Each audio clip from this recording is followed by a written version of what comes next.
This is Viticulture. My name is Chris Missick, and I'm a lawyer turned winemaker in the Finger Lakes region of New York State.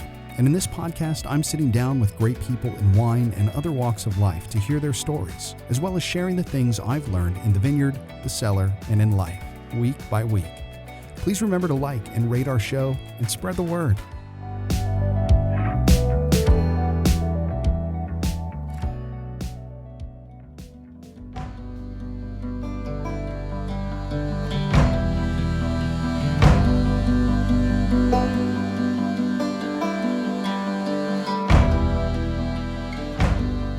At Viticulture, we offer a window into the world of grape growing, winemaking, art, philosophy, culture, and everything that goes into living a thoughtful, good life.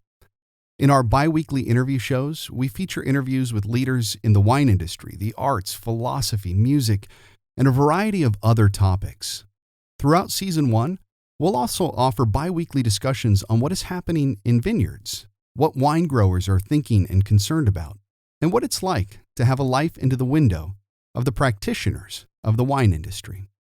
Season 1 will run from April to August, and Season 2 will start in November, where we'll begin our bi-weekly discussion on winemaking, the cyclical approach to what we do, examining the growing season and then focusing on winemaking after harvest. It'll be highlighted here as we share what happens in our daily lives in this little slice of heaven. What we do in the Finger Lakes has analogs to every wine-growing region in the world, but our timing may be a little different. The Finger Lakes has a propensity to have some warm summers, and the diurnal variation, or the length of the day and the amount of potential sunshine, is greater here than in more southern locations like much of California. The winters can be long and cold and sometimes brutal. The length of our seasons combined with the diurnal variation means things can happen faster during the growing season here in the Finger Lakes, and that will impact our timelines. These talks will be a crash course and will be coupled with our upcoming crash course book series that is meant to give the novice a great introduction to these topics and share with those who are experienced in this industry what the challenges of cold climate grape growing can be. Throughout this podcast, we'll be talking about the phases of the grapevine as we live them. Some folks create clever mnemonic devices to remember these phases. One such is barrels of extremely funky Chardonnay barely blended satisfactorily with Pinot to become a very mutant delight. The first letters of these words stand for swollen bud, bud burst, early shoot growth, flat leaf stage, cap fall, bloom, berry size, pea size, bunch closure, veraison, maturity, and dormancy. Throughout this podcast and YouTube broadcast, we'll explore each of these phases in word and image. You'll see what the term refers to. You'll hear what the viticulturalist is concerned with. And we'll do this together as we experience the 2021 vintage. Some episodes will be short, some long. I'll take you into my vineyard and the vineyards of some of my friends. Feel free to ask questions along the way. Just leave them in the comment sections of Apple Podcasts, Substack, YouTube, or send us an email.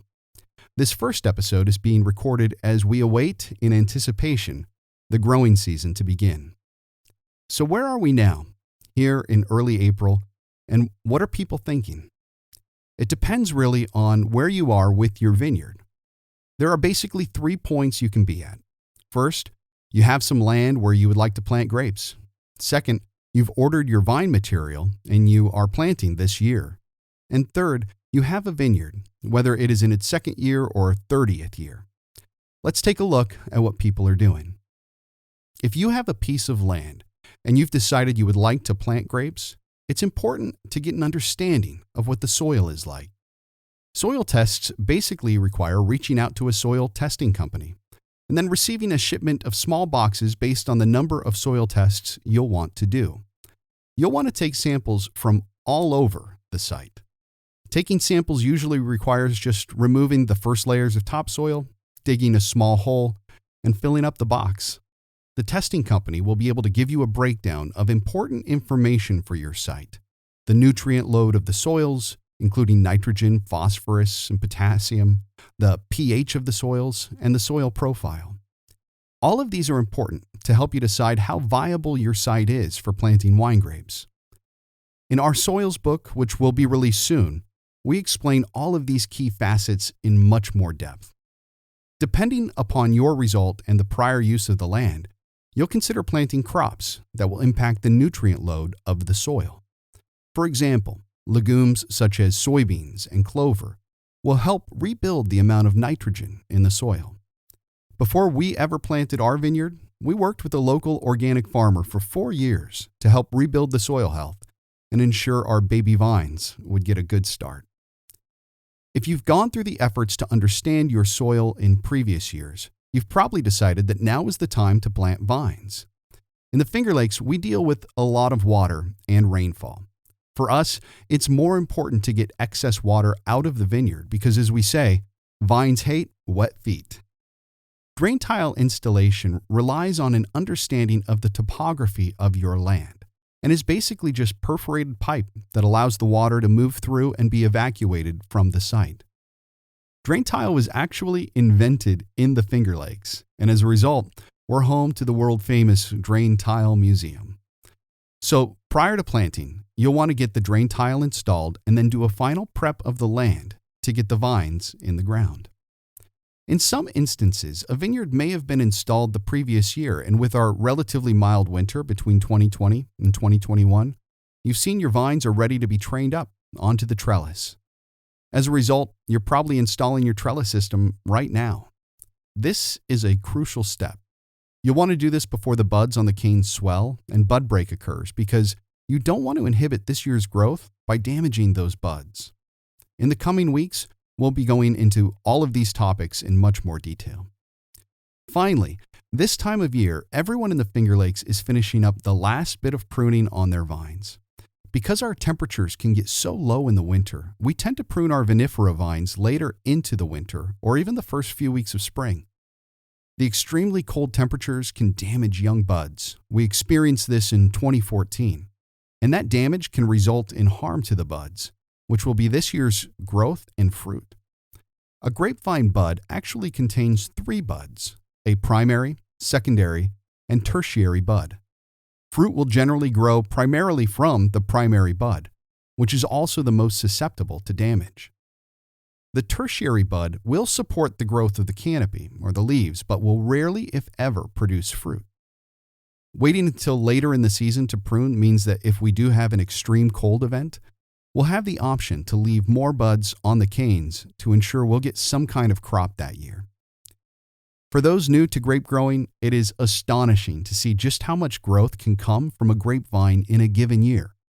It's also important to remember that it is only the canes which grew in the previous year that will actually produce fruit. If we didn't prune, or even if we don't prune enough of the vine, there'll be so much growth in this growing season that the vine would be nearly impossible to maintain.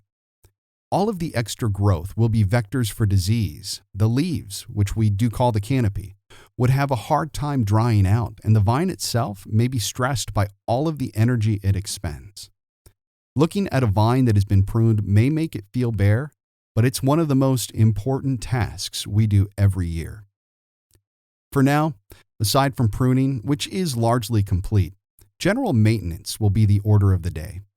Repairing trellis systems, conducting some vineyard floor maintenance, and perhaps seeding for a cover crop, and thinking about the application of some pre-emergent sprays are all on the minds of growers. It's also the calm before the storm, before bud break happens, and vine growth kicks into high gear. We'll be back in 2 weeks with an update on what is happening in the vineyard. And don't forget to check out our show next week, where I sit down with Laura Winter-Falk to discuss her premium tour company, Experience the Finger Lakes. We take a look at the life of a wine industry adjacent entrepreneur who has spent nearly a decade and a half sharing her passion for the Finger Lakes. I hope you enjoyed this show. This has been Viticulture, where we share ways to cultivate a good life. Don't forget to visit our website at viticulturepodcast.com, subscribe to our Substack, where you'll get show notes, transcripts, musings, and exclusive offers, and check us out on all the major social media platforms. Thanks again for stopping by.